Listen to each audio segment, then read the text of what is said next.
Inilah hasil karya kolaborasi antara pemerintah provinsi Nusa Tenggara Barat dengan pemerintah pusat, di mana jalur provinsi yang berada di antara kawasan bypass Mandalika yang panjang pengerjaan badan jalan sekitar 7,8 km yang mempunyai kualitas kontrol yang sangat baik, yang terhubung dengan overpass ketiga dari bypass Bil Mandalika. Adanya sebuah sinergitas antara pemerintah provinsi Nusa Tenggara Barat dengan pemerintah pusat, yang kita ketahui bahwa jalur provinsi merupakan salah satu alternatif bagi para penonton maupun wisatawan menuju kawasan KEK Mandalika maupun kawasan destinasi wisata yang berada di sekitar Pulau Lombok. Tidak sedikit dari para netizen menyatakan bahwa Provinsi Nusa Tenggara Barat selalu beruntung diberikan perhatian khusus oleh pemerintah pusat. Di bawah kekuasaan pemerintahan Presiden Joko Widodo, sudah 3 kali beliau hadir di kawasan KEK Mandalika dan kemarin sempat melakukan sidak dan menjajal bypass Bil Mandalika menuju kawasan KEK Mandalika yang ditemani oleh Menteri PUPR dan Gubernur NTB. Dan beginilah kondisinya kemarin ketika Bapak Presiden melakukan sidak dan melakukan evaluasi, karena ada beberapa hal juga terkait bypass yang kemarin sempat ada keretakan di bagian overpass. Namun beliau sudah menyampaikan bahwa akan semua dibereskan ya. Memang mantap Pak Jokowi. Dan inilah rupa dan wujud dari bypass Bil Mandalika yang pengerjaan badan jalannya sepanjang 17,3 km dengan lebar badan jalannya yaitu total 50 meter.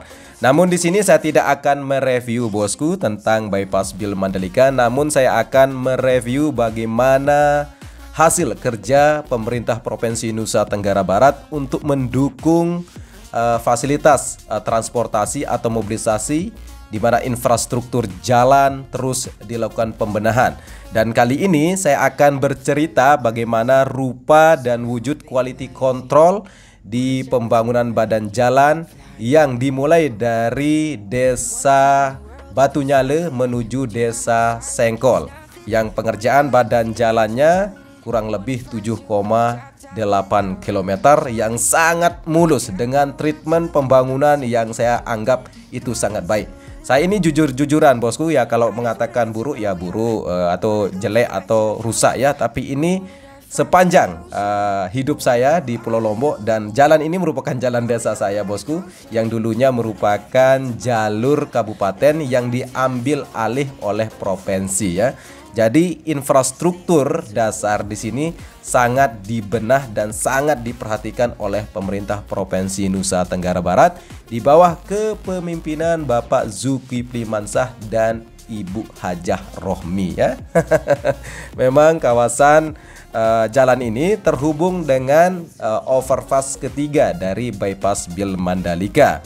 Kenapa hal ini dibangun dengan sangat baik dan sangat rapi dengan kualitas kontrol pengaspalan 2 lapis dengan metode yang nanti saya akan jelaskan, tapi pada dasarnya jalur ini akan menjadi salah satu alternatif bagi para wisatawan menuju kawasan KEK Mandalika atau menuju kawasan destinasi wisata yang berada di Kabupaten Lombok Timur.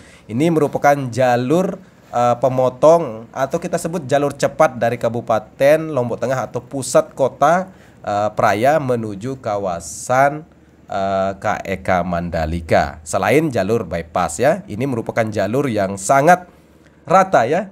Sepanjang hidup saya baru kali ini dibangun jalan dengan treatment yang sangat luar biasa.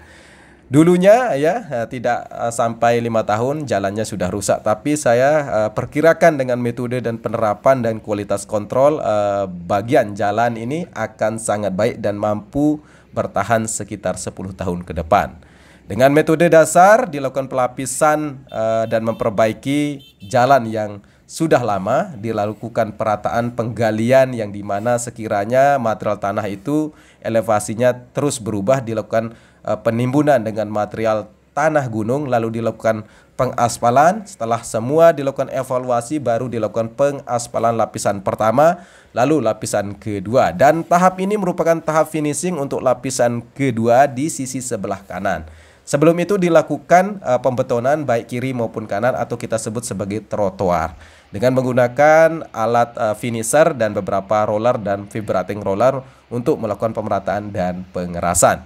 Sehingga jalur ini akan sangat awet ketika diberikan sebuah treatment di mana bagian kiri maupun kanan dibeton ya. Jadi nanti material subbase-nya tidak akan cepat terkena air atau ketika hujan tidak meresap kepada subbase, karena pada dasarnya secara umum kualitas aspal sebaik apapun, tapi kalau bagian subbase-nya cepat basah, maka itu akan bisa menjadi sebuah kerusakan atau cepat retak, bosku ya. Jadi di sini tepat persis ya di gang rumah saya, bosku ya, di sebelah kanan. Dan kemarin sempat saya rekod dan memberitahukan bahwa pembangunan infrastruktur kolaborasi antara pemerintah pusat dan pemerintah provinsi terus bersinergi di sini ya. Jadi ada sebuah timbal balik atau tidak hanya pemerintah pusat yang membangun, tapi pemerintah provinsi juga membangun dengan dana APBD-nya ya.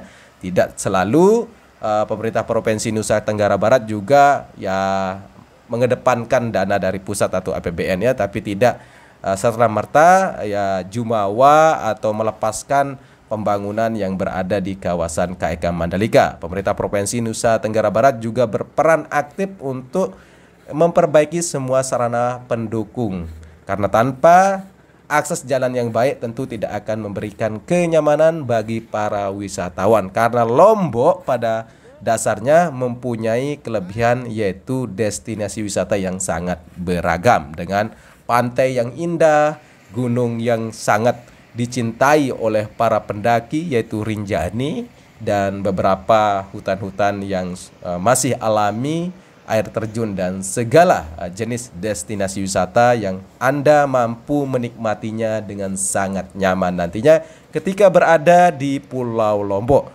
Selesai MotoGP tentunya, selesai menonton MotoGP. Dan tepat sekali kita dapat melihat di sini ya aktivitas para pekerja yang lagi melakukan proses pengaspalan, penghamparan material aspal panas lapis kedua yang sejajar dengan bagian beton atau trotoar di sebelah kanan. Ini ketebalannya untuk lapisan pertama yaitu ketika dilakukan pengepresan atau pemadatan ya, yaitu 4 cm, dan untuk lapisan kedua yaitu 3 cm. Jadi total pengerjaan pengaspalan untuk panjang 7,8 km setebal 7 cm ya.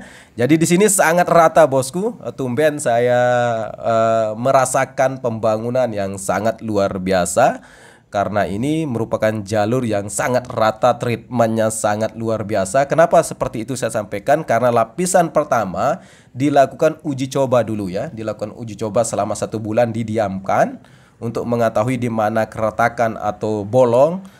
Ketika sudah dilakukan treatment itu, lalu diperbaiki dan dilakukan finishing untuk pengaspalan terakhir, sehingga tidak akan ada nantinya keretakan atau ada tambalan dalam proses pengerjaan ya.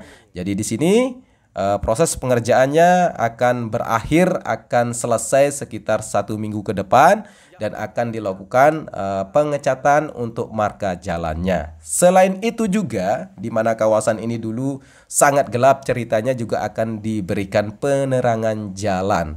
Karena akses ini yang saya sampaikan tadi terhubung dengan overpass ketiga yang persis berada di Desa Segala Anyar atau Dusun Kade. Jadi di situ terhubungnya jalur ini dengan lebar dulunya yaitu sekitar 7 meter, sekarang ditambah menjadi 10 meter. Sangat mantap, bosku ya. Cukup sekian informasi yang saya dapat sampaikan. Semoga para bosku bisa nyaman nantinya berada di Pulau Lombok. Dan tentunya saya mohon maaf karena begitu banyak saya bercerita, berbicara karena semangat ya. Infrastruktur terus dibangun untuk kelancaran event MotoGP di sirkuit Mandalika. Saya Edi Sindoro pamit undur diri. Bila hil sabil haq, wassalamualaikum warahmatullahi wabarakatuh.